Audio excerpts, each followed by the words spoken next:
Moelleuse, croustillante, dorée et rassasiante, aujourd'hui la petite histoire de la baguette.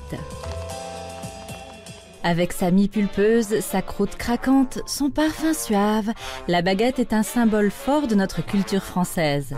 Au départ, les pains étaient ronds, mais certainement pas longs.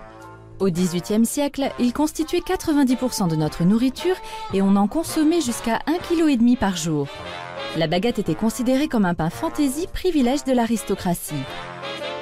La baguette donc commence comme une pièce, disons, élitiste. En fait, c'était exactement la même pâte, il n'y avait aucune différence.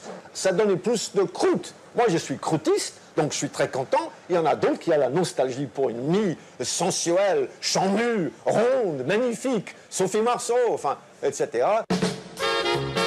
Une des revendications de la Révolution française est le pain égalitaire. En 1793, un décret de la Convention impose aux boulangers de faire le même pain pour tous, sous peine d'emprisonnement. C'est ainsi que la baguette a vu le jour.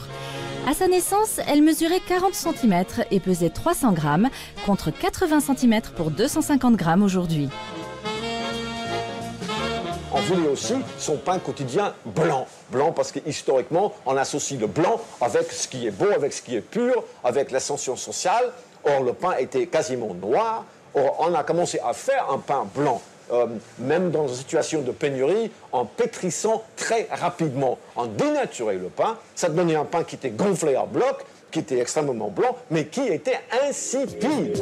Véritablement parisienne, elle a mis du temps à se faire accepter dans les campagnes où les paysans préféraient un pain qui tenait bien au corps et qui durait toute la semaine. La baguette, elle est éphémère, elle ne vit qu'une journée. Les connaisseurs vous diront même qu'elle reste parfaite jusqu'à 1 heure environ après sa cuisson.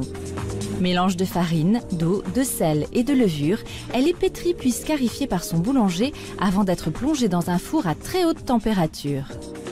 Le pain est chose vivante. Tous les jours, le boulanger ensemence. C'est un acte presque sexuel. Ça donne quelque chose qui pousse, qui ne peut pas être toujours le même. D'ailleurs, ça serait tragique si on avait exactement la même baguette le lendemain. On serait donc dans l'industriel. C'est ça qui est, pour moi, la chose la plus extraordinaire. Après avoir été l'ennemi juré des médecins, la baguette a retrouvé ses lettres de noblesse, mais serait quand même limite en train de nous snober en affichant un prix de plus en plus élevé.